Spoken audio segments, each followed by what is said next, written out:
Hello everyone, this is Geek Programmer here.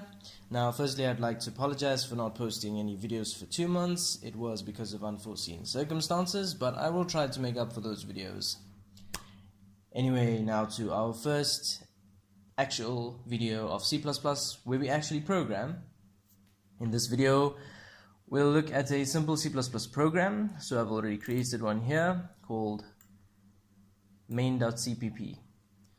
So now we're going to analyze this program line by line. So in the first line, we have a preprocessor directive. Now, any line that begins with the hash include is a preprocessor directive. So what this means is before the program compiles, all the lines with the hash symbol or starting with the hash symbol will be read, and all the files listed after hash include will be included into your program file. So in this case, hash include iostream will include all the contents of the file iostream in your program so that you can use functions declared in that file, such as cout, which is used in this program.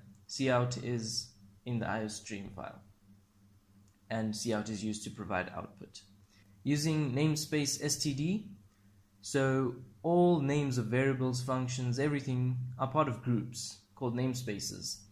And in our program we want to use things with names that are part of the namespace std. And remember, in C++ we end every line or every statement with a semicolon except preprocessor directives. Then we have our function main, which returns an integer. Don't worry about how functions work now, we will discuss that in the section of functions. This function has these two lines of code, basically cout, this is a simple program, and return 0. Don't worry about the return 0, that's just there because we want to return an integer. The cout statement is used to provide output to the user. So the way you call it is cout, smaller than sign, and whatever you want to output. In this case, this is a simple program in quotes because it's a string, and end your statement with a semicolon.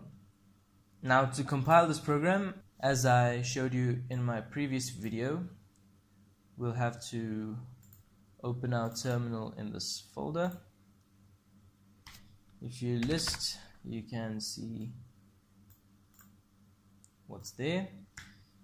Then we have G++ main.cpp-o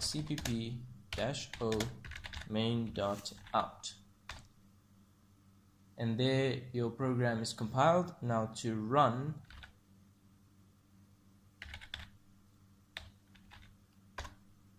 this is a simple program. You will see that this does not leave a line here. For that you will have to add other things into your code, which we will learn later on. That's the end of this video.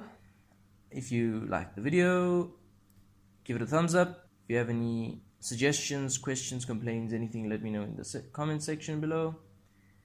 And that's it. This is Geek Programmer signing out. Sayonara.